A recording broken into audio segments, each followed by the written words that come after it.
ചില എന്ന് പറഞ്ഞവർ ഇന്നത്തെ സുവിശേഷത്തിലും ഈശോ വിശുദ്ധ കുർബാനയെ കുറിച്ചുള്ള പഠിപ്പിക്കലുകളിലൂടെ കടന്നു പോവുകയാണ്. അവിടെ ഇടയിൽ ഈശോ പറയുന്ന മനോഹരമായിട്ടൊരു വചനമുണ്ട്.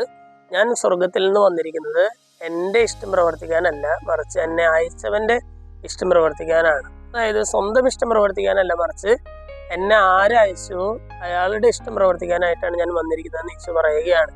ഇന്നത്തെ സുവിശേഷ ഭാഗം വായിച്ച് ചെയ്യുമ്പോൾ നമ്മളും ചിന്തിക്കേണ്ട ഇതേ കാര്യം തന്നെയാണ്. അതായത് നമ്മൾ ഓരോരുത്തരെയും അയച്ചിരിക്കുന്നത് ദൈവമാണ്. ദൈവത്താൽ അയക്കപ്പെട്ടവരാണ് നമ്മൾ ഓരോരുത്തരും. അങ്ങനെയാണെങ്കിൽ ഈശോ ഇന്നത്തെ സുവിശേഷത്തിൽ പറയുന്നത് പോലെ പറയാനായിട്ട് നമുക്ക് സാധിക്കും. എൻ്റെ ഇഷ്ടത്തെക്കാൾ ഉപരി എന്നെ അയച്ച ദൈവത്തിന്റെ ഇഷ്ടം നിറവേറ്റപ്പെടാനായിട്ടാണ് ഞാൻ ആഗ്രഹിക്കുന്നത് എന്ന് പറയാനായിട്ട് നമുക്ക് സാധിക്കുമോ?